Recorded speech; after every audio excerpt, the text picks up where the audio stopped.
Hi guys, I'm Jay. I'm a UX designer at Frozen District, and together with Miss Blonde. Hi, I'm Sime. I do narrative design and writing in Frozen District. Yeah, and we're gonna talk about the lore and the history of the world.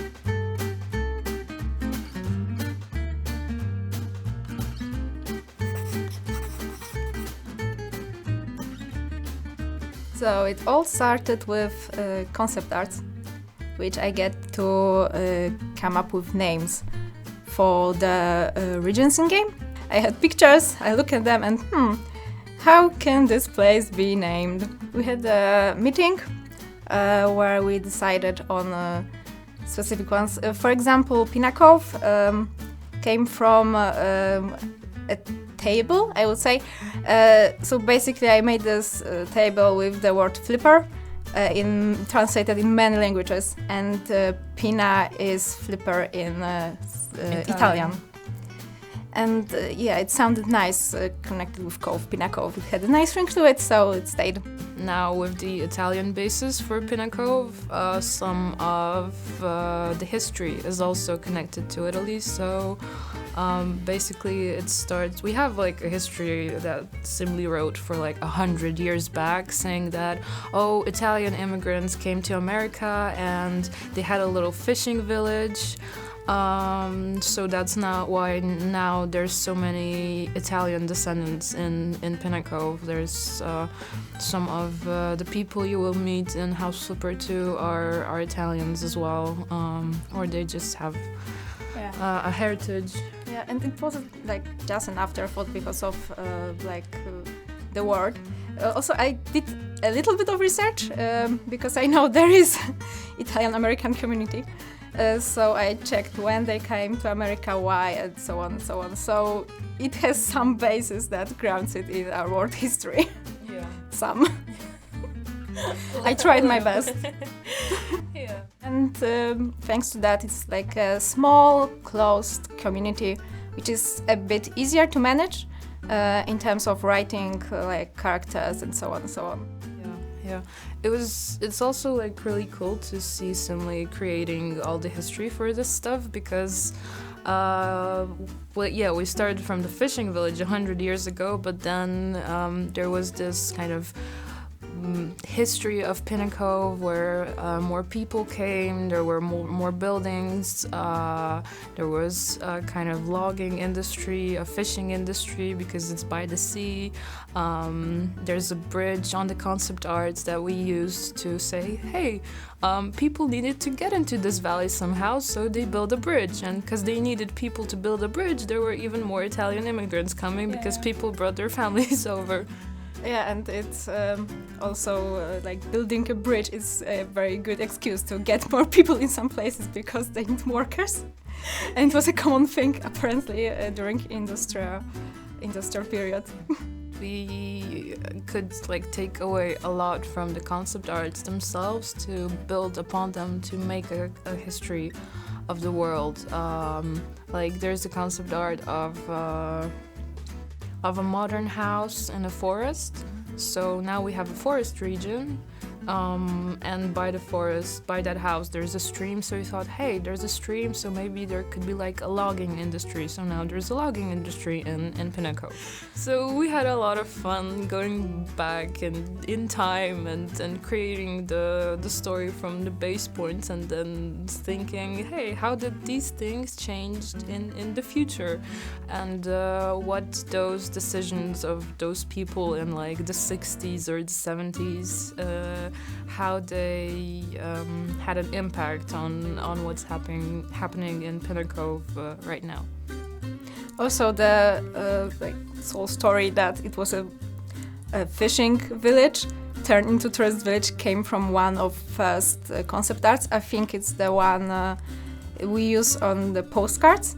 It's in the background, by the way, because I was looking at it and that was my first thought. It looks like a tourist village. That used to be a fishing village. Yeah. Basically. So it all started with concept arts. Yeah. And because the valley is so diverse when it comes to regions, it's really easy for us to give you much more variety than in House Flipper 1, where it was just suburbs in the base game. So now we have suburbs, but also suburbs by the sea, which is the coastline, and also forest region. So yeah, a lot more stuff to look forward to.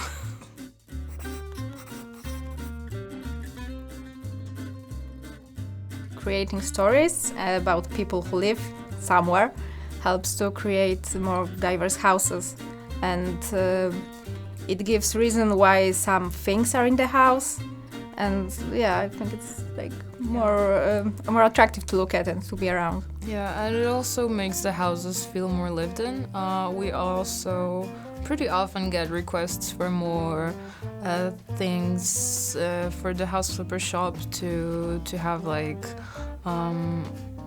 toilet paper, or a lot of toilet paper requests, flour, or I don't know, some oil or other kitchen stuff, things like food, because people just want to create houses that feel like they're lived in, and that's also a goal for us. We don't want to just make a bunch of show houses that look different and look pretty cool, but there's nothing like underneath it. It's so much easier to create a house when you know there's a person living in it, because the house just follows the person and their life.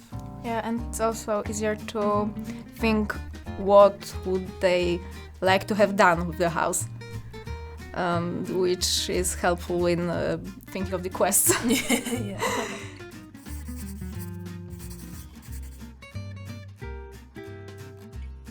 Luxury was basically the first time, I think, we had like more developed characters, which were not just a surname on email.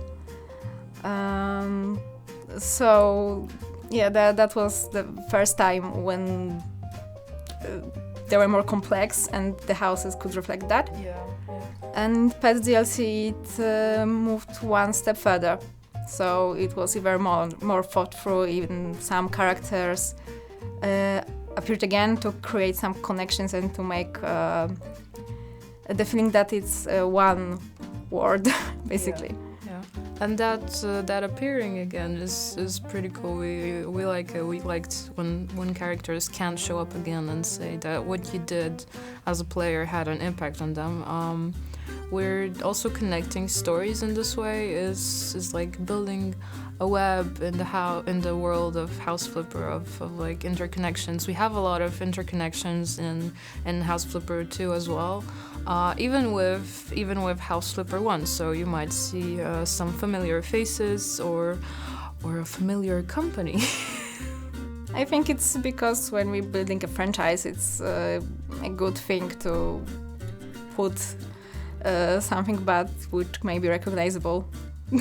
Yeah, and it's cool to like, we like it in games that we play when we play part 1, and there's a character we recognize in part 2 as well, who like a little wink towards the players, like, hey, it's me again, like, in the future. Like, it may mean nothing for a like first-time player, but if someone else has Flipper like one, it will be like, I know it. Yeah. Main supportive character, Tom Marino, who is Italian because the reason we said before. He has Italian heritage. Yeah.